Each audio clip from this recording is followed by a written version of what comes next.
President Zelensky supposedly made a statement today in AP. I'm not a big fan of AP, so maybe it was an incorrect statement, but he said he thinks the war's going to go on for a long time.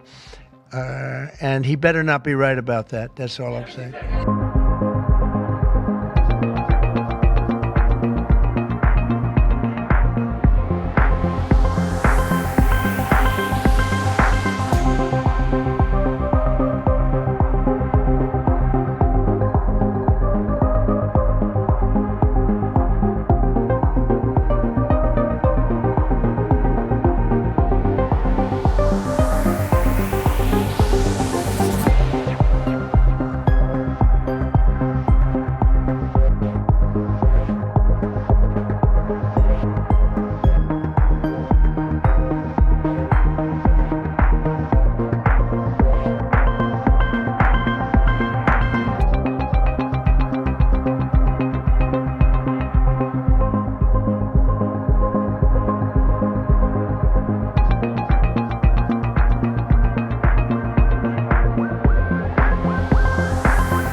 What do you need to see from President Zelensky to restart these negotiations? Well, I just think he should be more appreciative because this country has stuck with them through thick and thin. We've given them much more than Europe, and Europe should have given more than us because, as you know, that's right there. That's the border. This country really was like the fence on the border. It was very important to Europe, and I'm not knocking Europe. I'm saying they were a lot smarter than Joe Biden because Joe Biden didn't have a clue. He just gave money hand over fist, and they should have been able to equalize with us. In other words, if we gave $1, they should have given. Well, we gave 350 billion. They probably gave 100, but on top of it all, they get their money back because they're doing it in the form of a loan, and it's a secured loan. So when I saw that, which I've known about for a little while, I said it's time for us to be smart. At the same time, it's great for them because they get us in the country taking the rare earth, which is going to fuel this big engine, and especially the engine that we've in a very short time created. And we get something, and we're there. We have a presence there.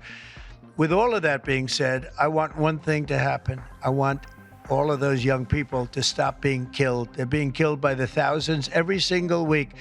Last week, 2,700 were killed. 2,700 young, in this case, just about all young boys from Ukraine and from Russia. And that's not young people from the United States, but it's on a human basis. I want to see it stop. The money is one thing, but the death. And they're losing thousands of soldiers a week. And that's not including the people that get killed every time a town goes down or a missile goes into a town. And I want to see it stop, yes.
Now, Josh, we've seen the British Prime Minister Keir Starmer praised widely for standing with Zelensky at his time of need.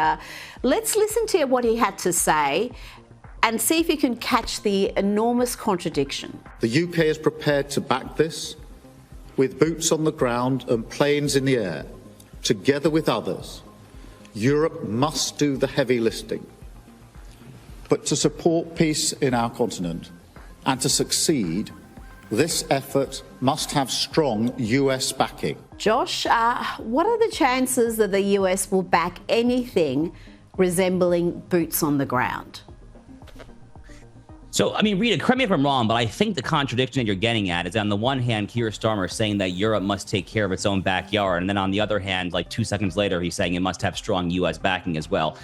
Look, the entire purpose of what Trump is trying to do, right, it's essential. I mean, the entire purpose of what Donald Trump is trying to do in the Russia-Ukraine theater is to transfer the baton, so to speak, to the Europeans to better patrol their own backyard. Look, America is in a difficult situation. Barack Obama, back in the year 2014, around then, Rita, he became the first president in U.S. history to formally disavow a long-standing United States military doctrine that required that the U.S. be militarily capable of winning 2 major conflicts simultaneously on the world stage. Barack Obama conscientiously got rid of that.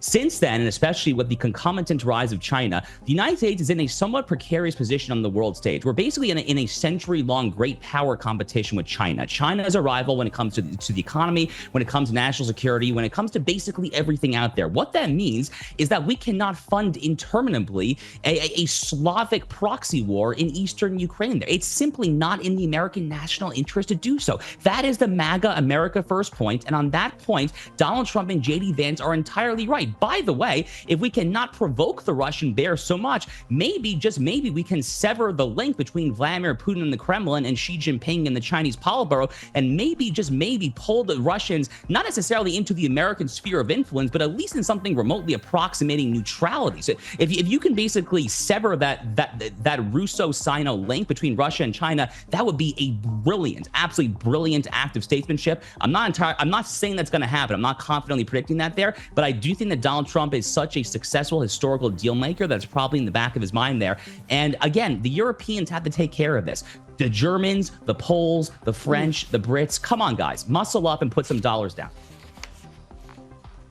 Look, if Europe can increase defence spending, if they can commit forces to protect their own continent, I think Donald Trump and most Americans will be enormously happy with that. But whether that's actually going to happen is the question. Before you go, the New York Post is reporting that Vice President JD Vance was forced to move his family to an undisclosed location after pro-Ukrainian protesters swarmed the ski resort where he was vacationing.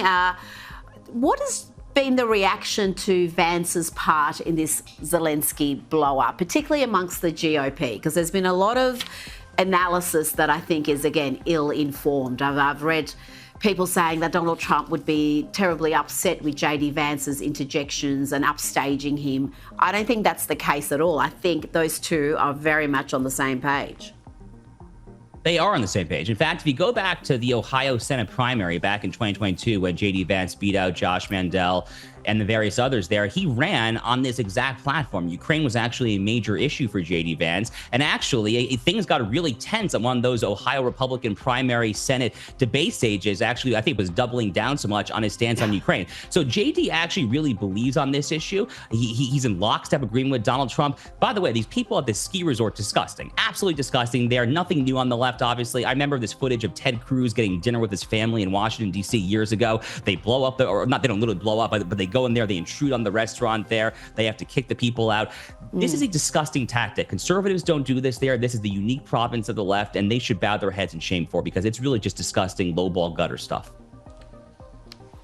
It is lowball gutter stuff, but we are seeing this enormous political realignment. The left is suddenly now pro-war and anti-free speech. You wouldn't have called this a few years ago. Josh Hammer, thank you so much for your time tonight. Thank you, Rita.